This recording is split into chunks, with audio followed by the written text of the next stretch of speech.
Bom dia, pessoal. Vamos para nossa aula de hoje, segunda-feira. Começamos com português, sinais de pontuação e tipos de frase. Para nos comunicar com alguém por meio da fala, contamos com alguns recursos que nos auxiliam a nos expressar bem, com entonação e gestos. Na escrita, utilizamos os sinais de pontuação. Eles assinalam as pausas e entonação na leitura e esclarecem o sentido da frase. A vírgula é utilizada para separar elementos de uma frase. O ponto final é utilizado para indicar o final de uma frase ou de um texto. Os dois pontos são utilizados para indicar a fala de alguém ou para apresentar uma enumeração.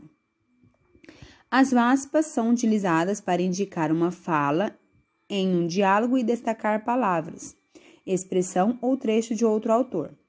O ponto de interrogação é utilizado para indicar as frases que são perguntas. O ponto de exclamação é utilizado para indicar as frases que expressam alegria, raiva, ordem, dor, surpresa. O travessão é utilizado para indicar a fala de alguém, destacar palavras ou apresentar explicações. Olha só, na página 99 vai falar os tipos de frases.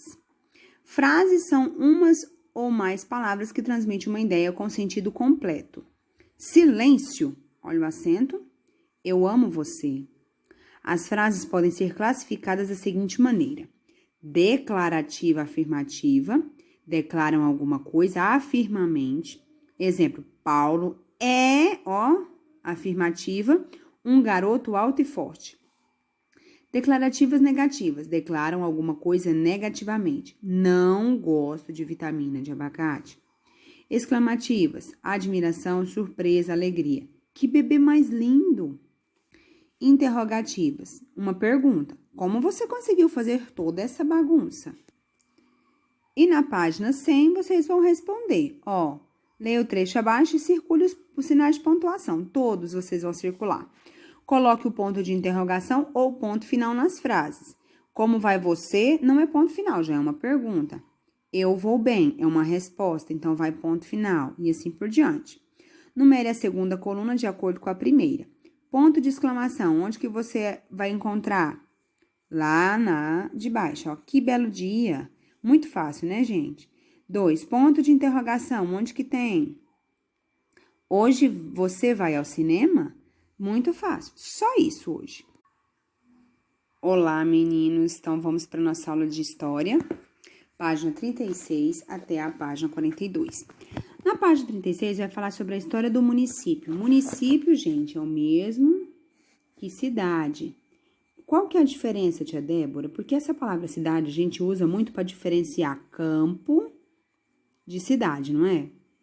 A paisagem do campo, a paisagem da cidade. Agora a gente vai falar aqui, sobre um pedacinho que está lá no mapa.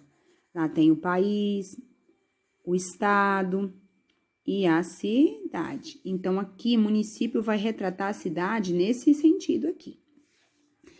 A história de um município apresenta fatos e acontecimentos históricos que vão desde seu nascimento aos dias atuais e são diferentes quando comparados com a história de outros municípios. Assim, cada um tem sua própria história e, portanto, apresenta um patrimônio simbólico único. Esse patrimônio é formado por aspectos naturais, como as formações geológicas, montanhas, serras e etc., onde é possível encontrar dados históricos importantes, fósseis e utensílios antigos, e espécies animais típicas, algumas das quais se encontram em estados de extinção e são protegidas. Nós chamamos parques naturais.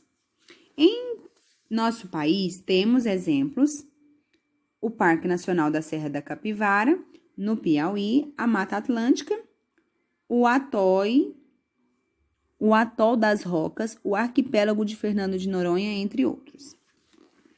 Aqui nós temos o Fernando de Noronha e a Mata Atlântica.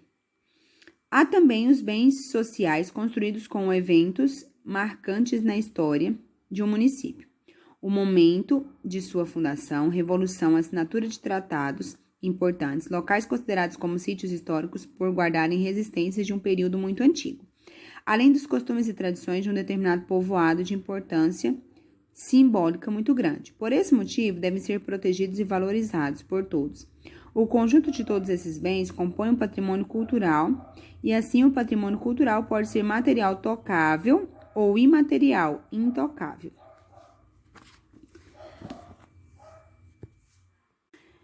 Podem ser classificados como pertences ao patrimônio cultural material, bens imóveis, como obras de arquitetura, esculturas, pinturas, núcleos urbanos, sítios arqueológicos e paisagísticos, e bens móveis, como coleções arqueológicas, acervos de museu, documentos, biografias, arquivos, vídeos, fotos e filmes. Então, vamos lá, o exemplo. Aquilo que é imóvel, é que não sai do lugar. É imóvel. Tipo o quê, tia Débora? Uma casa, um prédio.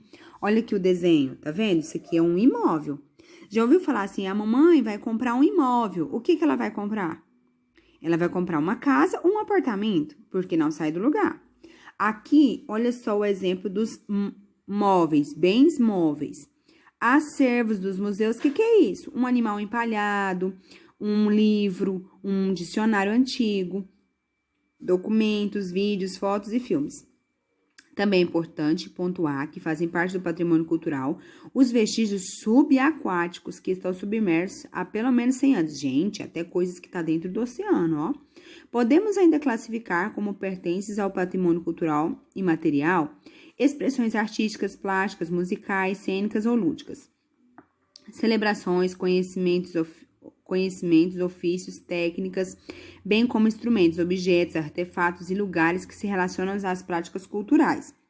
Grupos, comunidades e, em alguns casos, personalidades que são reconhecidas como parte desse patrimônio, como Aleijadinho em Ouro Preto e Capiba em Recife. O patrimônio cultural imaterial é passado de geração em geração e permanentemente é recriado pelos grupos que o mantêm de acordo com o ambiente, com a natureza e com a própria história. Essa relação cria um sentimento de identidade. Aí aqui tá mostrando as duas fotos para vocês.